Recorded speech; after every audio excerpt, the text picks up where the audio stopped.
I'm going to show you how anybody can take $25,000 and turn it into $1 million. So in this video, I'm going to show you exactly how to take 25 grand and turn it into $1 million as fast as possible. And the coolest part is that I've actually done exactly this. Exactly what you're going to do is the following steps. First and foremost, this is going to take a few set of skills that I want to make sure I explain before we dive exactly into this video. The first skill you're going to have to learn is how to find off-market investment properties. Because the thing that I did was that I was able to find a great off-market single-family home. Now again, this was a few years ago. It's actually the first purchase I ever did, was a small $155,000 purchase. It was a single family home, and I knew after I fixed it up, the goal was to make it worth somewhere between $250,000 and $300,000. My intention was that I was actually gonna buy it as a rental property. And again, this was my first purchase ever, so I obviously had the jitters, and I only had like 50 grand to my name, but I had $25,000 allocated to this specific property. Between my down payment and closing costs, it cost me about 25 grand because this was not a primary residence. I actually got a hard money loan. I bought the property, and the funniest thing happened.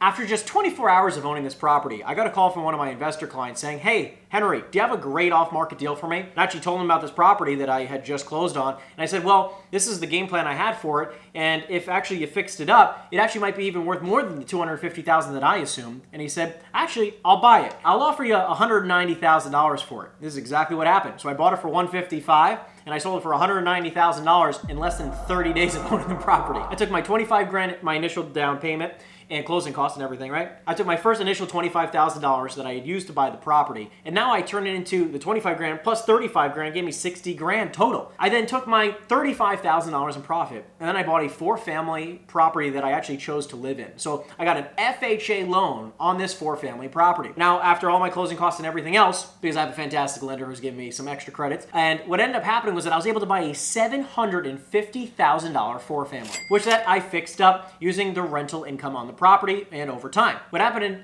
after that was about 13 months later, I got an interesting idea because the market was getting incredibly high. So I said, maybe I should put this property on the market and just see what I can get. So I ended up getting $990,000 for the property. So I ended up walking away with about $200 and change $1,000. I took my 200 grand after all my expenses were paid and I take off the down payment and all the renovation costs, my actual net profits, right? I walked away with about $250,000 all said and done. Again, I got another great idea. I got to find another property to go put this into. So I actually just closed on it, which was a 10-family investment property. It was a 10-unit multifamily property, 25 minutes from where that property was where I bought it. I bought the property for $1.35 million.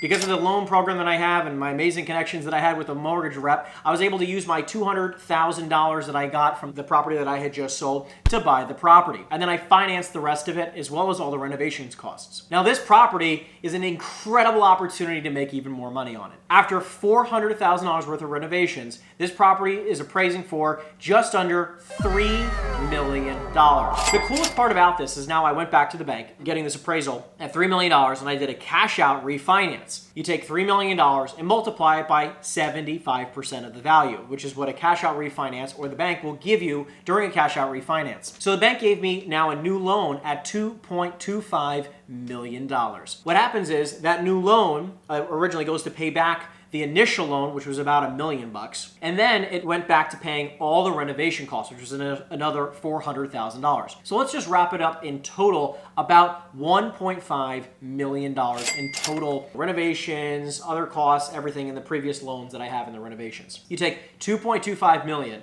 minus my initial $1.5 million loan, I got a check for $750,000 tax-free. Now, the incredible part about this is that not only did I get a check for $750,000, I also was able to accumulate an additional $1.5 million in equity. I took $25,000 and turned it into $2.25 million in just under 3 years. The coolest part about this is that anybody can do this. I'm a 2-time college dropout. Again, I don't have some crazy master's degree, bachelor's degree, or really any type of degree for that matter. And I was able to study using YouTube videos just like this and going, and actually doing the deals, the real life of experience of helping other people invest in properties and seeing this process over and over again. If I can do it, I know you can too. All you have to do is just get started and find your first off-market property. It's as simple as that. And by the way, if you have questions about this, make sure you put in the comment section down below because I love answering every single one of the questions. And if you think it's time to hire a coach, you need to click the link in the description down below and schedule your free consultation. Last thing I'm going to say is this. When it comes to investing in property, the best thing you can do is just get started. Don't wait to buy real estate and wait. I'll see you guys in the next video.